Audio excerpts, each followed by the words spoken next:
하나님 말씀 보도록 합니다. 열왕기하 17장 13절에서 23절까지 말씀. 열왕기하 17장 13절에서 23절까지 말씀을 다같이 봉독합니다. 여호와께서 각 선지자와 각 선견자를 통하여 이스라엘과 유다에게 지정하여 이르시기를 너희는 돌이켜 너희 악한 길에서 떠나 나의 명령과 율례를 지키되 내가 너희 조상들에게 명령하고 또 내 종 선지자들을 통하여 너희에게 전한 모든 율법대로 행하라 하셨으나 그들이 듣지 아니하고 그들의 목을 곧게 하기를 그들의 하나님 여호와를 믿지 아니하던 그들의 조상들의 목같이 하여 여호와의 율례와 여호와께서 그들의 조상들과 더불어 세우신 언약과 경계하신 말씀을 버리고 허무한 것을 뒤따라 허망하며 또 여호와께서 명령하사 따르지 말라 하신 사방 이방 사람을 따라 그들의 하나님 여호와의 모든 명령을 버리고 자기들을 위하여 두 송아지 형상을 부어 만들고 또 아세라 목상을 만들고 하늘의 일월 성신을 경배하며 또 바알을 섬기고 또 자기 자녀를 불 가운데로 지나게 하며 복술과 사수를 행하고 스스로 팔려 여호와 보시기에 악을 행하여 그를 경노하게 하였으므로 여호와께서 이스라엘에게 심히 노하사 그들을 그의 앞에서 제거하시니 오직 유다 지파 외에는 남은 자가 없으니라.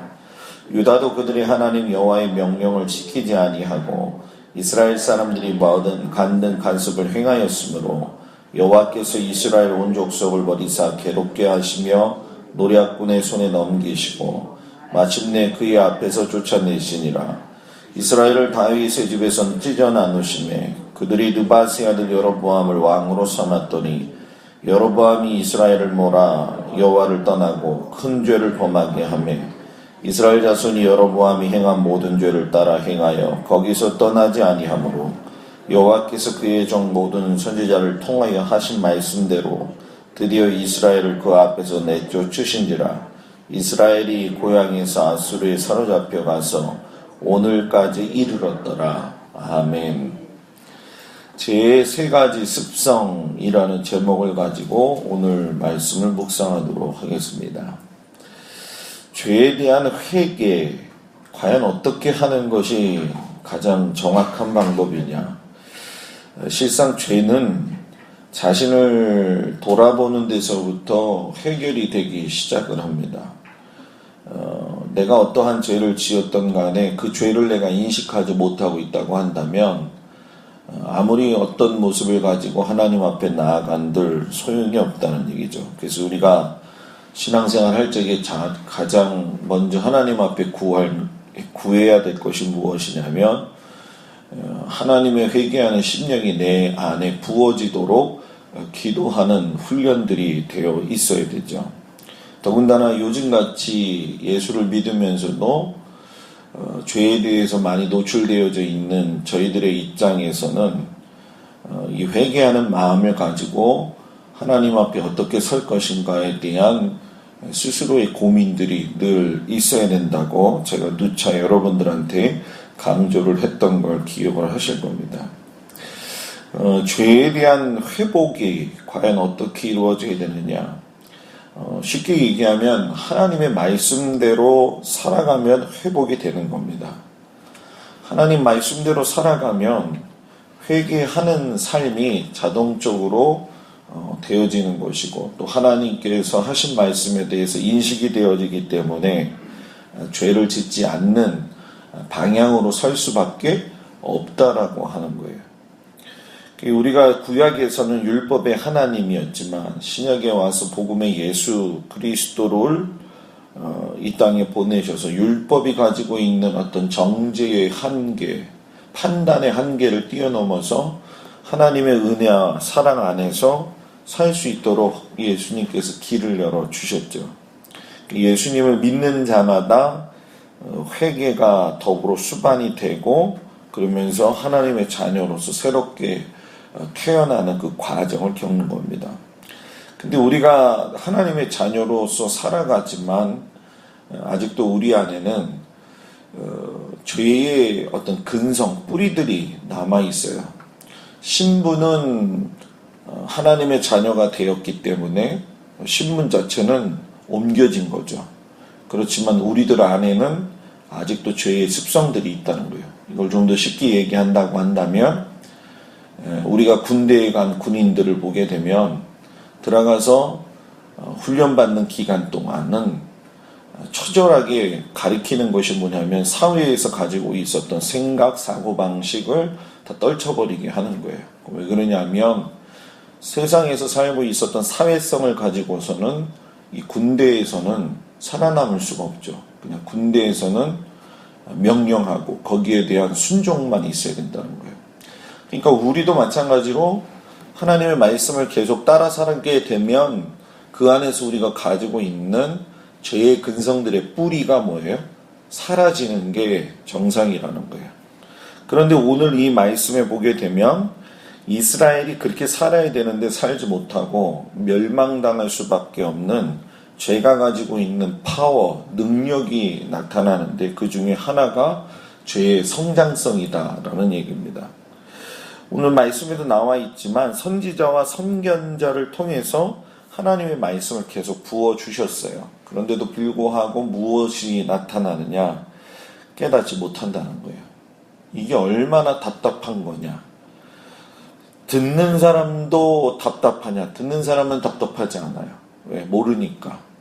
그러나 선지자와 선견자는 하나님께서 말씀하신 내용의 분명한 이유를 알아요. 저들의 생명을 살려야 되겠다는 거죠. 그래서 오늘도 이 말씀 속에서 보면 하나님이 13절에서 이스라엘과 유다에게 지정하여 이렇게 얘기를 하셔요. 지정했다라고 하는 걸 히브리 원어에서는 모에드라고 여러분들한테 얘기를 했고 또 절기라고도 이야기를 했어요. 그만큼 지정했다라고 하는 건 절기를 지키는 것만큼 대단히 힘들고 중요한 거라는 거예요. 그러면서 지정해서 돌이켜라라고 하면서 조목조목 말씀을 하셔요. 하나님의 언약 안에 세워진 그 믿음의 백성들이기 때문에 하나님의 절기를 지켜야 되는 것처럼 악한 길에서 돌이키는 것을 정확하게 말씀을 하시고 더 엇길로 나가지 아니하도록 하나님이 말씀하신 거죠. 그런데도 불구하고 이 죄가 가지고 있는 성장성의 능력은 성도의 신앙을 어떨 때는 무참하게 이렇게 내려 짓밟을 때가 있어요. 예를 들면 하나님을 아는 것에 대해서 계속적인 방해를 하게 되죠. 여러분들도 신앙생활 해보시면서 느끼지만 내가 하나님께 더 가까이 나아가려고 한다면 나를 더 시험 들게 하는 것들이 많고 또 나를 더욱더 분주하게 하는 것들이 많이 있는 것이 사실이에요. 그걸 뛰어넘어야 된다는 거예요. 그렇지 않으면 하나님을 아는 것에서 성장하지 않으면 결과적으로 무슨 얘기가 되냐면 하나님하고 하나님하고 반대되는 인생으로서는 성장이 더 잘 된다는 얘기예요. 그러니까 더욱이 이것도 아니고 저것도 아닌 신앙의 사람들은 잘하지도 않고 후퇴하지도 않기 때문에 어떤 의미에서 보면은 아무런 생각이 없는 거죠. 성도는 내가 하나님의 자녀로서 성장을 하든지 아니면 죄의 자녀로서 내가 성장하고 있는 것이 곧 밑으로 떨어지고 있다는 걸 인식하지 않을 경우에는 차라리 하나님의 자녀임을 포기하는 게 더 낫다라고 하는 거예요. 자, 왜 그러냐면 우리가 시간을 내서 또 우리의 신앙을 지키기 위해서 하나님 앞에서 우리가 예배를 드릴 적에 무언가 변화된 게 한 가지도 없다고 한다면 더군다나 우리가 예수를 믿을 적에 5년, 10년, 15년, 20년을 믿었는데도 불구하고 변한 게 하나도 없다고 한다면 우리가 세상 사람들 사는 것보다도 더 어떤 의미에서는 재밌지도 못하고 그런 마음을 느낄 때가 있다는 거예요. 그러면은 아마 이런 얘기를 통하면서 여러분들은 그럴 거예요. 그럼 목사님 설교 말씀의 요지는 뭐냐면 변화되지 않을 거면은 교회 나오지 말라는 얘기입니까? 그 얘기가 아니에요. 그 얘기가 아니라 하나님의 자녀라고 하는 인식을 가지라는 거예요. 예배를 드리면 드릴수록 하나님을 만나면 만날수록, 그리고 말씀을 들으면 들을수록 하나님의 자녀이기 때문에 하나님이 도와주시지 않으면 살 수 없다라고 하는 걸 인식하라는 거예요. 내 인생은 내 게 아니라 하나님의 것이기 때문에 내 습성이나 내 모든 것들은 내가 잘 알고 있지만 그걸 고칠 수 있는 능력은 내 안에서 없다라는 얘기예요. 내 안에서 없기 때문에 하나님이 도와주셔야 되는 것을 절실히 하나님 앞에 간구해야 된다는 거예요. 이거는 우리의 신앙을 무시하는 것도 아니고 격하시키는 것도 아니에요. 그냥 솔직하게 하나님 앞에 도움을 구하는 그 은혜의 바라봄이 우리들 안에 있어야 된다는 얘기죠. 그리고 두 번째가 제가 가지고 있는 건 반복성이에요. 출애굽을 해서 광야에서 40년 동안, 그리고 가나안을 땅을 갖다가 정복하는 와중 속에서도 이 백성들은 계속적으로 하나님하고의 관계 속에서 여러분 뭐예요? 그대로 따라하지 않았어요. 여호와를 믿지 않았고, 그리고 우리가 출애굽기 전체를 여러분들이 성경을 많이 읽어보셨겠지만 출애굽기에서 가장 많이 나오는 단어 중에 한 가지가 여러분 뭔지 아십니까? 목이 곧은 백성들이다. 이런 얘기가 대단히 많이 나와요. 그런데 오늘 성경에서도 보게 되면 여러분 어떤 이야기가 나오고 있습니까? 그들이 그들의 조상들처럼 하나님께서 세우신 율법대로 행하지 아니하고 듣지도 아니하고 목을 곧게 했고 조상들의 목같이 하였다라고 하면서 14절에 그렇게 이야기를 하신단 말이에요. 그러니까 이게 벌써 세월이 흘렀으면 얼마나 많이 흘렀어요. 그죠? 지금요? 광야 40년 해가지고 가나안 정복까지 해서 지금 이스라엘이 멸망이 되어지는 이 상황에 이르기까지 전혀 변한 게 뭐예요? 없다는 거예요, 여러분. 놀랍지 않아요? 저 좀 보세요. 놀랍지 않아요? 이 엄청난 시간이 흘렀는데도 너희 조상들하고 다를 게 없다라고 하는 거예요. 그러면 주님이, 하나님이 이런 부분들에 대해서 이야기하시면서 너희들이 목이 곧은 이유가 뭐냐? 하나님이 싫어하시는 이방인을 따라 산다는 거예요. 그것을 뭐 구체적으로 여기서는 송아지상에 대한 이야기를 하시죠. 송아지상은 우리가 단무지라고 하는 그 출애굽하고 난 이후에 시내산에 모세가 올라갔을 적에 아론이 백성들에 의해서 만들었던 그 송아지상, 단무스를 이야기하는 거죠. 단무즈.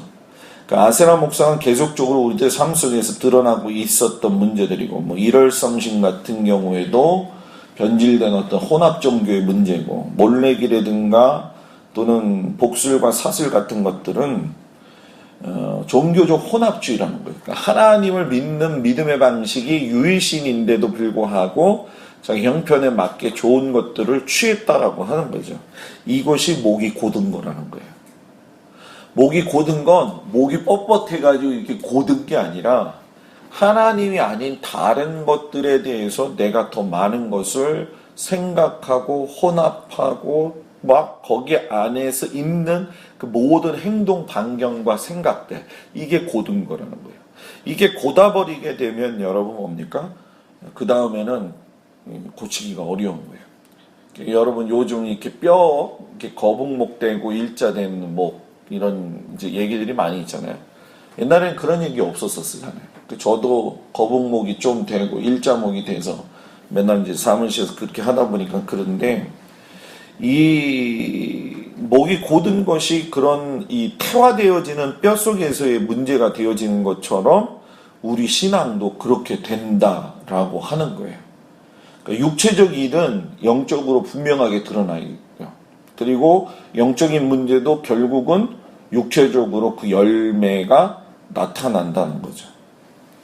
그러니까 여러분 우리는 신앙이 후퇴되는 게 아니라 자신을 돌아보아서 반복적인 죄를 짓는 것에 대해서 내가 보면서 그것을 갖다가 끊을 수 있는 그 은혜를 달라고 하나님 도와달라고 성령님 인도해달라고 기도할 줄 알아야 됩니다. 그게 저하고 여러분들이 되기를 주의 이름으로 축복합니다. 그리고 마지막으로는 전염성이라는 거예요. 죄가 가지고 있는 특성 중에 능력 중에 한 가지는 전염입니다. 전염. 하나님은 북이스라엘이 멸망당하면서 그 도구였던 아수르를 갖다가 언급을 하셨어요.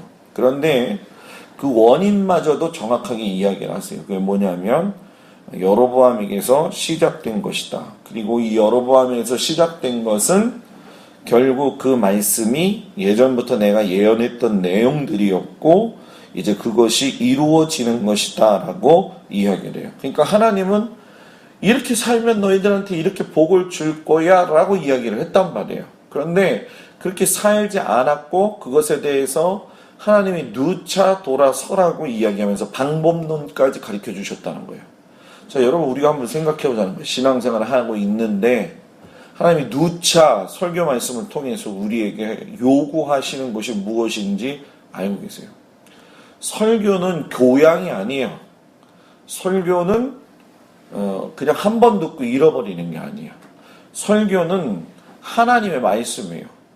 설교는 그 속에 하나님의 성령님이 임하시는 설교 말씀이 되어지게 되면 반응이 나올 수밖에 없는 거예요. 죄의 길로 간 사람은 둘 중에 하나죠. 화가 나든지 회개하게 되든지. 세상 사람들은 그렇기 때문에 설교에 귀 기울이지 않아요. 철학 얘기에 귀 기울이고 성철 스님이 이야기했던 이야기나 듣기를 좋아하고 말도 안 되는 법륜이라고 하는 사람이 하는 이야기에 듣고선 그것을 교양이나 힐링이나 위로라고 하는 차원에서만 듣는다는 거예요. 근데 성경의 말씀, 설교 말씀은 그게 아니에요. 그 길에서 떠나가는 거예요. 그 악한 길에서 떠나 하나님이 기뻐하시는 삶을 살라는 거죠. 그러면 목사님, 세상살이는 어떻게 합니까? 세상살이를 하기 위한 신앙생활을 하지 말고 세상 속에서 하나님을 드러내기 위한 삶을 살아야 된다는 거예요. 그것이 고군분투할 수밖에 없다는 거예요. 그래서 여러분 우리가 두 가지입니다. 우리의 하나님을 세상 사람들한테 전염시키든지 아니면 세상 사람들한테 우리가 점령을 당하든지 그 둘 중에 하나라는 거예요. 근데 오늘날 교회들이, 목사들이, 성도들이 세상에 다 전염이 되어버렸잖아요. 그죠? 하나님 말씀은 청산유수처럼 자라요. 그런데 문제는 뭐냐면 전염이 돼가지고 생각과 사고방식이 진짜 세상 사람들하고 똑같아요. 그러니까 교회가 분란이 나는 거예요. 그러니까 교회가 시끄러운 거예요. 그러니까 신앙이 바르게 성장하지 못한다는 거예요. 그리고 여기서 더 심각한 건 유다가 명령을 지키지 않는다라고 하나님이 분명히 말씀하셔요. 그리고 북이스라엘의 간섭을 똑같이 따라서 행했다라고 이야기해요. 그러니까 북이스라엘의 여로보암의 죄가 전염이 되어져서 결국은 유다까지도 그 문제에 파급 효과가 미치기 시작을 했다는 거예요. 결국 전염이 된 거예요, 안 된 거예요? 된 거라는 사실이에요. 그러니까 여러분 우리는요 하나님에게 전염되길 주의 이름으로 축복합니다. 그래서 하나님의 은혜가 우리 가운데 있게 하시고 그 전염력 강한 믿음을 가지고 성도들 뿐만이 아니라 세상을 향해서 무엇인가 외칠 수 있다고 한다면 하나님은 거기서 분명히 일하신다. 그런 은혜가 여러분들하고 저에게 함께 하시기를 주의 이름으로 축복을 드립니다. 기도하겠습니다.